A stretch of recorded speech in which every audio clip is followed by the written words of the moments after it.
What stands out in my mind about the FWA, that'd be a real difficult one to answer in just one sentence. Some tremendous moments. I mean, there's some moments I refereed myself. For example, the Duke of Danger and Andy Boy Simmons tag team title victory over the Family. It was a tremendous moment. British Uprising 1, I mean, that's just like 10 minutes from my house, and I went there, and it's like amazing. Most amazing thing I've seen live, to be honest. Like Jodie's moonsault onto Flashback was just sight to behold, really. One of them was working with Loki.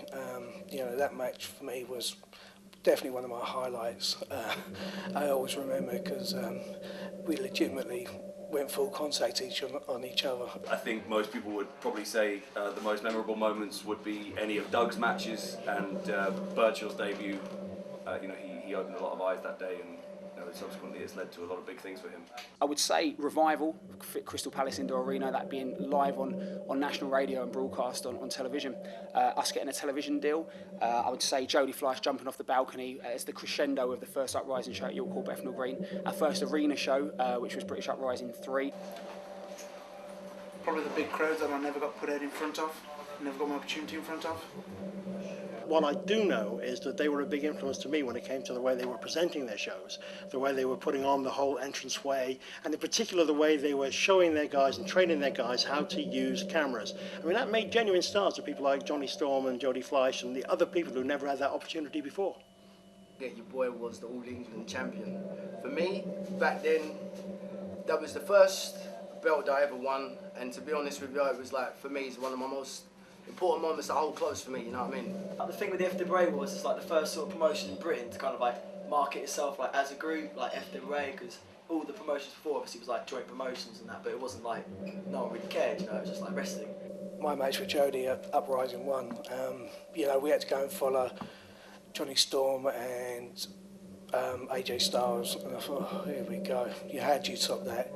Yeah, that moment when Jodie climbed up onto the balcony and you know, he dove off. It was exciting and scary at the same time, especially when he jumped from the one part of the balcony up to the top. I never expected that, and I thought, bloody hell, here we go. When Eddie Guerrero came over for Revival, that was the first FWA show that I personally went to, so I was excited to see a big American name as well as like a load of new British faces. The negatives far outweigh the positives. I can remember waiting 5 hours to get paid, and then when you get to the pay man, he says, can we pay you next week? Oh sorry, can we pay you in 2 weeks? Can you pay by cheque? My biggest memory has to be British Uprising 3.